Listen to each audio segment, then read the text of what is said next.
Probability using permutations and combinations.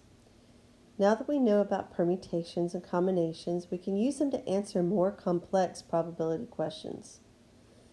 Keep in mind that probability of an event is the number of ways a specific event can occur divided by the total number of possible outcomes.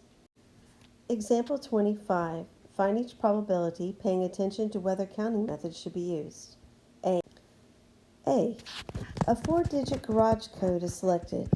What is the probability that the last digit is an even number?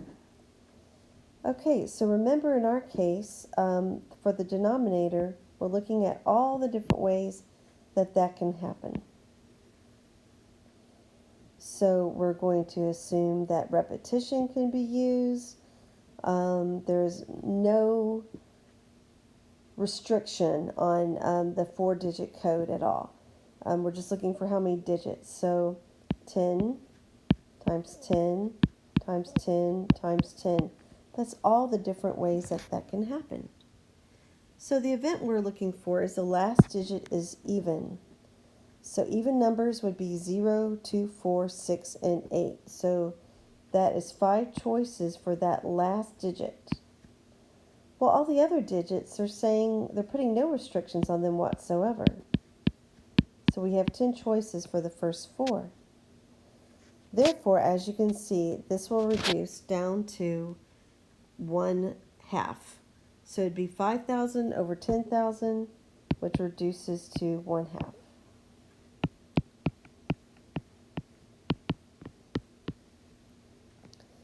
B. A 4-digit garage code is selected. What is the probability that there are no repeated digits? Well, we've already discussed the denominator. It has no restrictions on it whatsoever. And then we're looking for no repeated digits.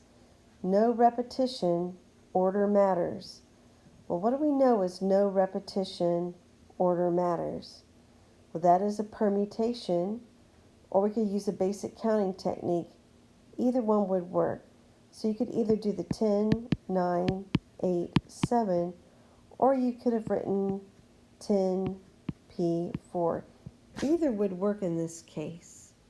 And so that's going to be 5,040 over 10,000, which reduces to 63 over 125.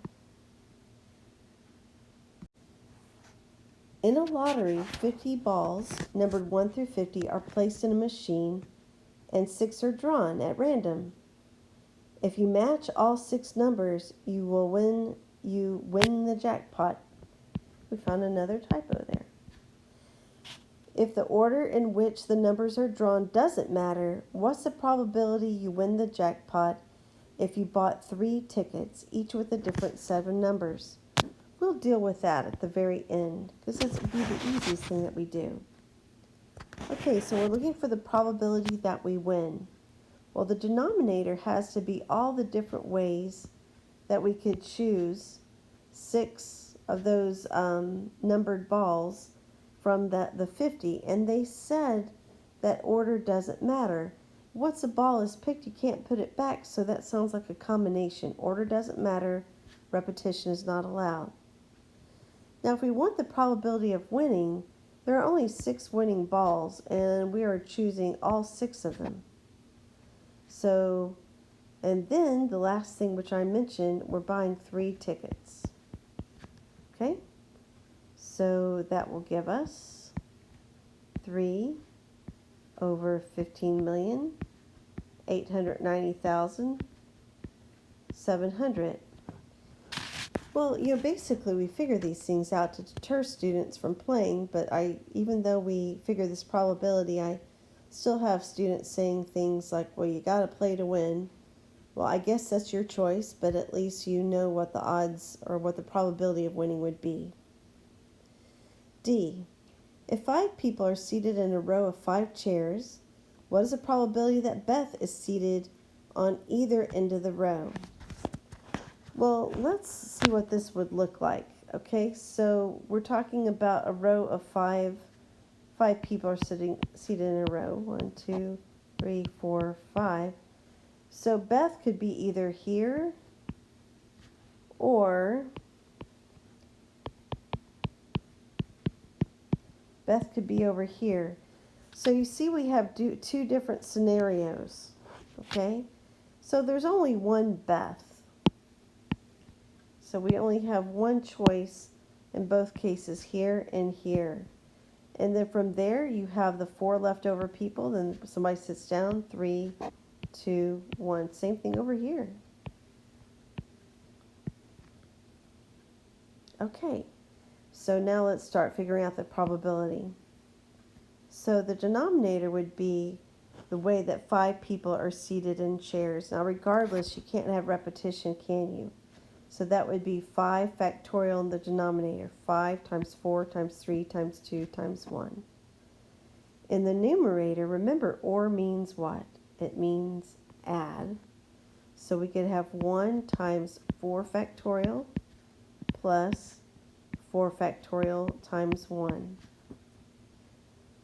All right, so that will yield 48 over 120, which simplifies to 2/5. E, 5 cards are dealt from a standard deck. What is the probability of being dealt 5 black cards? Okay, so again, remember when we're getting a hand of cards, we don't care about the order. So in the denominator, we have 52 cards. How many do we need? We need 5. As far as the 5 black cards, how many black cards do we have? We have 26 of them. How many do we need? 5. So that will turn out to be 65,780 over 2,598,960.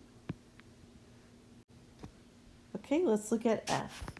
5 cards are dealt from a standard deck. What's the probability of being dealt 5 face cards? Again, let's look at the denominator. We have 52 cards. We need 5 of them. Now let's look at the numerator. We want 5 face cards. How many face cards are there? Remember, there's 3 of each suit for a total of 12. There's 12 face cards. We need 5 of them. All right, so that will be 792 over what will be familiar to you now, 2,598,960. So we're going to stop the video for now. We'll pick up on H, just to keep the video from being too long.